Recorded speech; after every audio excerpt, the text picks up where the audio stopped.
Hola, ¿qué tal? El motivo de este video es para lo siguiente, para hacerles patente que el día de hoy me vi en la imperiosa necesidad de denunciar a un juez de control y de juicio oral penal, como se les denomina aquí en Nuevo León. Esto en razón de que el citado juez Eduardo Oyuelas Orozco incurrió en el delito de retraso indebido a la justicia, retraso doloso como lo marca el artículo 224, fracción octava del Código Penal del Estado.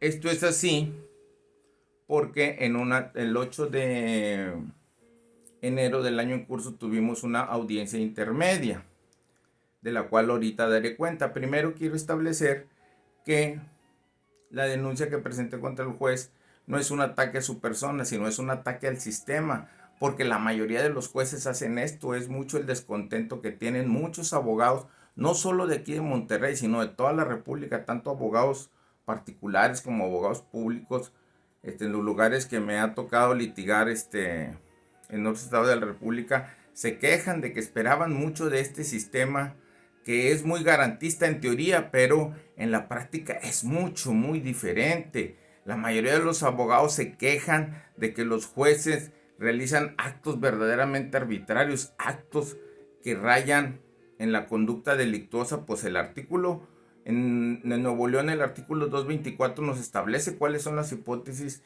en las cuales los jueces incurren en conductas delictuosas. Pues bien, como les decía, el día 8 de enero tuve la audiencia intermedia dentro de un delito de alto impacto. Esta audiencia se vino posponiendo desde el mes de julio. Se pospuso como 5, 6 o 7 veces, ya no recuerdo. Por ello digo que no es contra el juez, porque bien le pudo haber tocado a uno de los 5, 6, 7 jueces que presidieron antes que él. Pues ya en la audiencia de referencia, ya al darse las circunstancias para que se llevara la misma, al hacer el descubrimiento probatorio, el juez solicitó a las partes que estableciéramos las causas de exclusión de pruebas. En este caso yo solicité la exclusión de 22 periciales del Ministerio Público.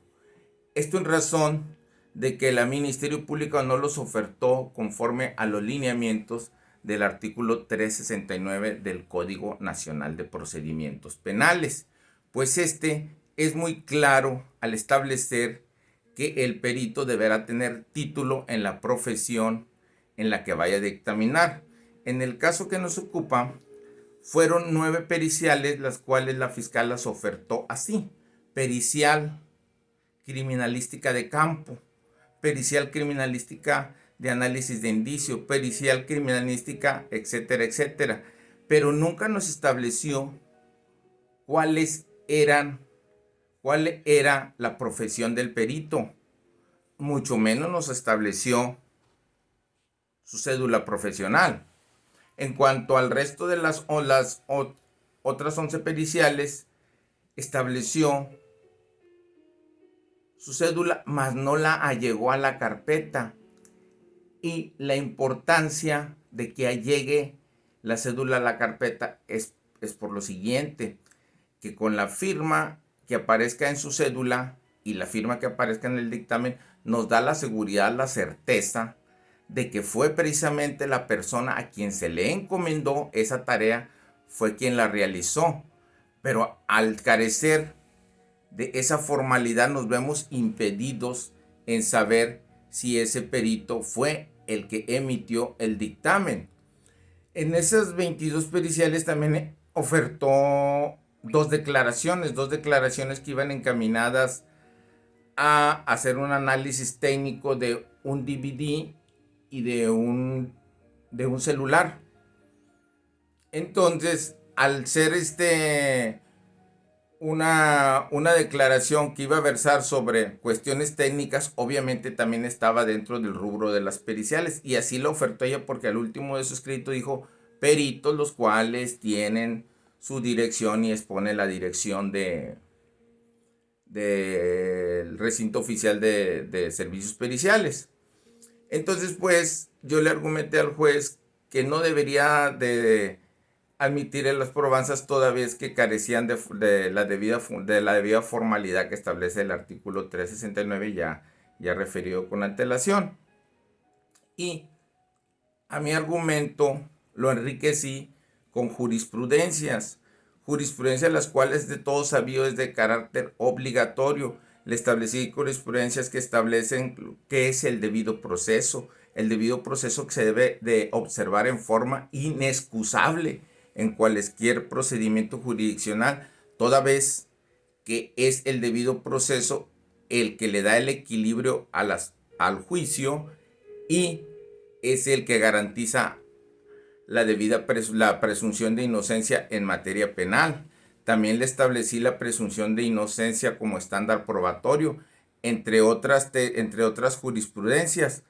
Pues bien, expuestos que fueron mis argumentos, se le da a la fiscalía su derecho de réplica y esta me argumenta un hecho verdaderamente infértil y fútil. ¿Por qué? Porque me establece ella en su argumento que es en la audiencia de debate donde se va a dilucidar la capacidad técnica del perito, cosa que es de explorado derecho, es falso. La capacidad técnica del perito se debe de dilucidar en la etapa intermedia, que es donde queda establecido la oferta y la admisión de pruebas siempre y cuando cumplan con los requisitos. También la Ministerio Público me argumentó que en todo caso debía yo de haberme asegurado que los peritos en verdad fueran peritos, a lo cual establecí pues que me estaba arrojando la carga de la prueba a mí cuando eso era su trabajo. Entonces pues el juez procedió a resolver. Antes de proceder a resolver, le comenté al juez que todo lo que yo le había argumentado, yo se lo había explicado en un lenguaje que pudiera entender mi representado, por lo cual le solicitaba que sin dejar el tecnicismo le hiciera una explicación que él pudiera entender, a lo cual accedió, dijo que siempre así procuraban hacerlo, y le dije que dictara una resolución conforme a derecho para que no verme en la necesidad de impugnar la misma y con ello se dé un retraso en la administración de justicia. Pues bien, el juez al resolvió obviamente, como lo hacen muchos jueces, ojo, no estoy generalizando, hay jueces que sí son verdaderos garantistas. Desgraciadamente no lo fue y fue más allá e incurrió en el delito el delito cometido en la administración y procuración de justicia. El juez, al resolver, inclina la balanza a favor del Ministerio Público. Obviamente fue parcialista y acogió los argumentos del Ministerio Público y los dio por válidos y los pretendió fundamentar en el artículo 261 del Código Nacional de Procedimientos Penales y en el artículo 54 de la Ley Orgánica de la Fiscalía. Hipótesis normativas que no se adecúan al hecho que había argumentado la Fiscalía. Pues si ustedes ven el artículo 261 nos habla de lo que es dato de prueba, lo que es medio de prueba y lo que es una prueba. Entonces todo eso lo tenemos bien claro. Entonces quiere decir que su resolución fue infundada y motivada y me desechó mi petición de exclusión de probanzas. Bien, conocedor uno del principio de definitividad que rige en el juicio de amparo, yo sabiendo que la resolución que estaba dictando era una resolución que reviste una gran importancia, es decir, no era una resolución de mero trámite, como quiera le interpuse el recurso de revocación. Esto para efecto de no violentar el principio de definitividad que rige en el juicio de amparo. Y le expuse los agravios que su resolución le rogaban a mi representado. Entonces, pues el recurso obviamente lo declaró improcedente, pues también se le dio vista al Ministerio Público y solicitó se desechara el mismo, toda vez que no era el medio idóneo para, para buscar impugnar la resolución, y efectivamente no es el medio idóneo. Las tesis nos establecen que al ser que una resolución de tal trascendencia no puede ser considerado de mero trámite, por lo tanto no cabía el recurso de revocación. Y el de apelación pues no es el recurso correspondiente, toda vez que a mí no me están excluyendo una prueba. La apelación procede cuando te excluyen una prueba. En este caso a mí no me excluyeron una prueba, a mí me desecharon la petición de que excluyeran una prueba. Por ello, pues ya interpuse el juicio de amparo correspondiente en contra de la arbitraria y abusiva resolución que dictó el juez Eduardo Oyuelas Orozco. Así pues, el video, la audiencia la puedes ver en YouTube. La subí a YouTube con el nombre de juez penal infundadamente complace a la fiscalía que no sabe ofertar pruebas periciales.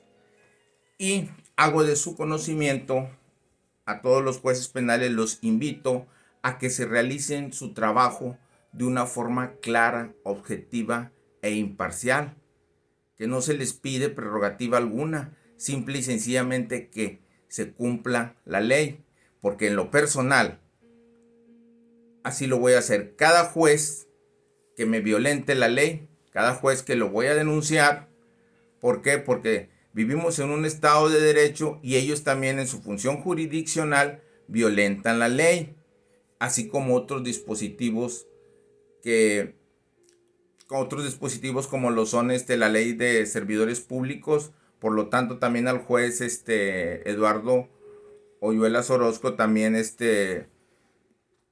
voy a ejercitar acción ante el Tribunal Contencioso Administrativo. Lo voy a hacer de conocimiento de la Judicatura, su conducta, y también al Pleno del Tribunal Superior de Justicia, para efecto de que exhorten a los jueces a que cumplan con la debida fundamentación, que cumplan sus resoluciones estrictamente con los cánones constitucionales, porque créanmelo, son muchos los descontentos de todos los abogados litigantes y aún así también de los defensores públicos, de que los jueces dictan resoluciones que nada tienen que ver con el derecho, que nada tienen que ver con la fundamentación y con la motivación. Los invito a ver el video, ustedes juzguen, ustedes analicen.